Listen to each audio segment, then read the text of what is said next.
الشيطان الرجيم بسم الله الرحمن الرحيم هل أتاك حديث الغاشية وجوه يومئذ خاشعة عاملة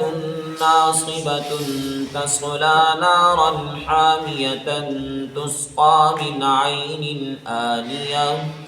ليس لهم طعام إلا من ضريع لا يسمن ولا يغني من جوع وجوه يومئذ ناعمة لسعيها راضية في جنة عالية لا تسمع فيها لاغية فيها عين جارية فيها سرر مرفوعة وأكواب موضوعة ونمارق مصفوفة وزرابي مبثوثة أفلا ينظرون إلى الإبل كيف خلقت وإلى السماء كيف رفعت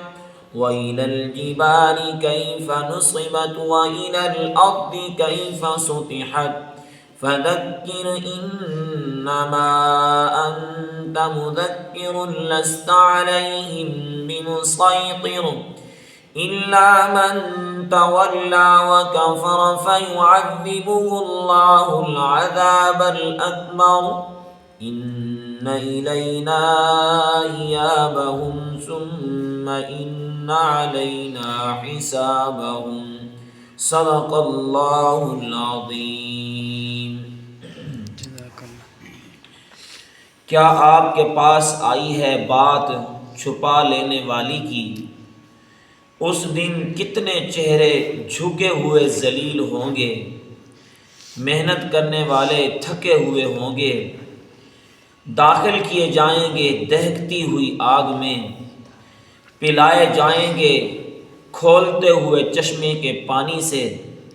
نہیں ہوگا اس کے لیے کوئی کھانا مگر خاردار گھاس جو نہ انہیں موٹا کرے گی اور نہ ان کی بھوک کے کام آئے گی۔ اور کتنے چہرے اس دن تر و تازہ ہوں گے، وہ اپنی کوشش پر راضی یعنی خوش ہوں گے اور بلند باغات میں ہوں گے، نہیں سنیں گے ان باغات میں کوئی فضول بات لغو بات کو، اور جس باغ میں چشمے ہوں گے جاری اور اس میں بلند تختے ہوں گے اور چنے ہوئے آب خورے یعنی برتن ہوں گے اور بچھے ہوئے غالیچے ہوں گے اور بکھرے ہوئے گدھے ہوں گے، کیا نہیں دیکھتے اونٹ کی طرف کہ وہ کیسے پیدا کیا گیا اور آسمان کی طرف کہ کیسے بلند کیا گیا اور پہاڑ کی طرف کہ کیسے وہ زمین میں گاڑ دیے گئے اور زمین کی طرف کہ کیسے وہ بچھا دی گئی۔ پس آپ نصیحت کیجئے، بے شک آپ تو نصیحت کرنے والے ہیں، اور نہیں ہیں آپ ان پر داروغہ مگر وہ جس نے منہ موڑا اور کفر کیا، پس اللہ عذاب دے گا ان کو بڑا عذاب، پھر ہماری طرف ہی ان کا لوٹنا ہے، پھر ہمارے ذمے ہے ان کا حساب لینا۔ یہ سورۃ الغاشیہ مکی سورت ہے۔ اللہ رب العزت نے اس سورت میں جنت اور جہنم کے مناظر بیان کیے اور آخر میں غور اور فکر کرنے کی دعوت دی۔ اللہ فرماتے ہیں کہ حل اتاک حدیث الغاشیہ، کیا آئی ہے آپ کے پاس بات ایسی چیز کی جو چھپا لینے والی ہے۔ چھپا لینے کا مطلب ہے کہ ہر چیز کو اپنے احاطے میں لے کر آنے والی ہے۔ قیامت والے دن جب سور میں پھونکا جائے گا دوسری بار تو ساری مخلوقات اٹھ کر اللہ کے سامنے پیش ہو جائے گی، تو گویا کہ قیامت کی وجہ سے سارے کے سارے جو ہے نا اللہ کی عدالت کے اندر حاضر ہوں گے، تو قیامت کے دن نے ساری مخلوق کو ایک احاطے کے اندر لے لیا ہے۔ تو اللہ فرماتے ہیں تمہارے پاس کی خبر آئی ہے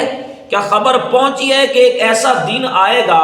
جس دن کو قیامت کہا جائے گا، اور وہ قیامت ہر چیز کو اپنے احاطے کے اندر لے کر آئے گی۔ وجوہ یومئذ خاشعہ، اور اس دن بہت سارے ایسے چہرے ہوں گے جو ذلیل ہوں گے، جو جھکے ہوئے ہوں گے، رسوا ہوں گے، یعنی کافروں کے چہرے، نافرمانوں اور مجرموں کے چہرے اس دن کے خوف اور ہولناکی کی وجہ سے ذلت کے اندر ہوں گے۔ عاملۃ ناصبہ، فرمایا کہ تھکے ہوئے، محنت کر کے آنے والے،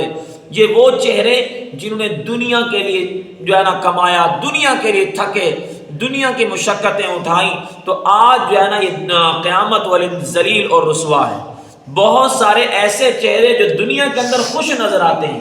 تر و تازہ نظر آتے ہیں، لیکن یہی چہرے جو صرف دنیا پہ خوش تھے، قیامت والے دن یہ ذلیل ہوں گے۔ قیامت والے دن ان کے یہ چہرے جھکے ہوئے ہوں گے، اور فرمایا کہ تسلا نارا حامیہ، ایسے چہروں کو دھکتی ہوئی آگ میں داخل کیا جائے گا۔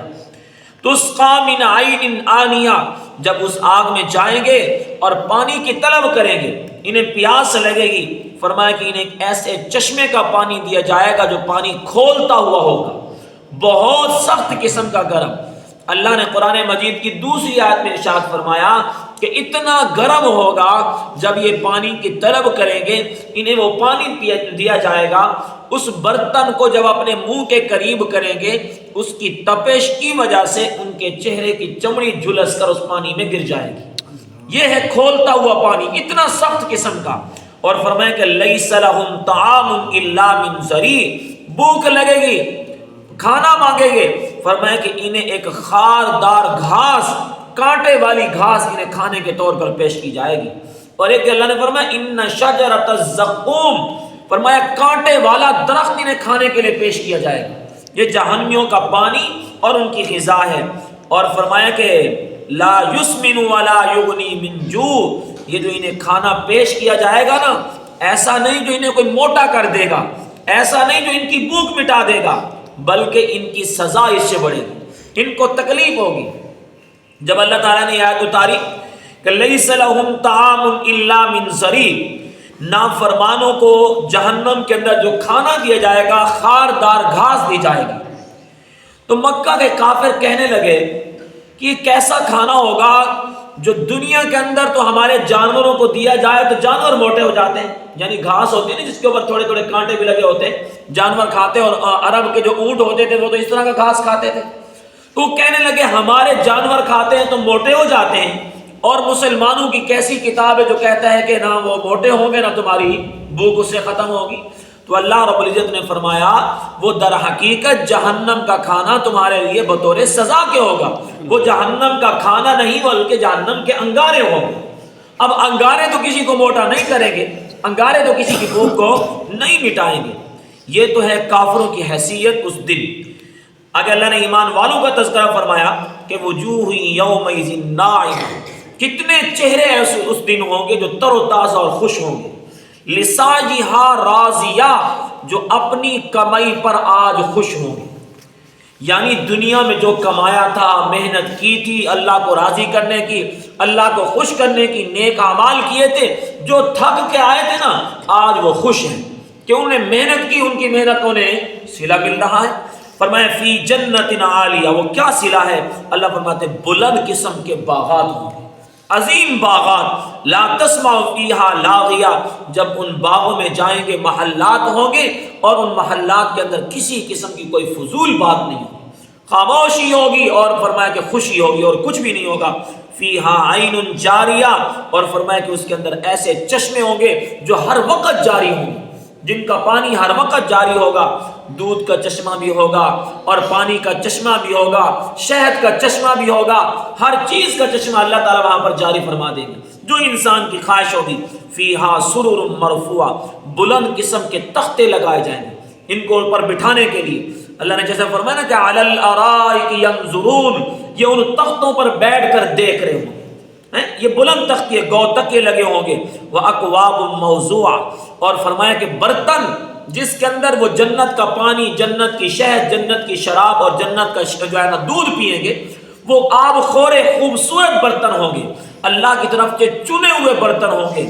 اور ان کے نیچے جو بچھانے کے بستر ہوں گے وَنَمَارِقُ مَصْفُوفَةٌ وَزَرَابِيُّ مَبْثُوثَةٌ، فرمایا کہ خوبصورت قسم کے نیچے گدے لگے ہوئے ہوں گے جس کے اوپر یہ آرام سے تکیے لگا کر اور تختوں کے اوپر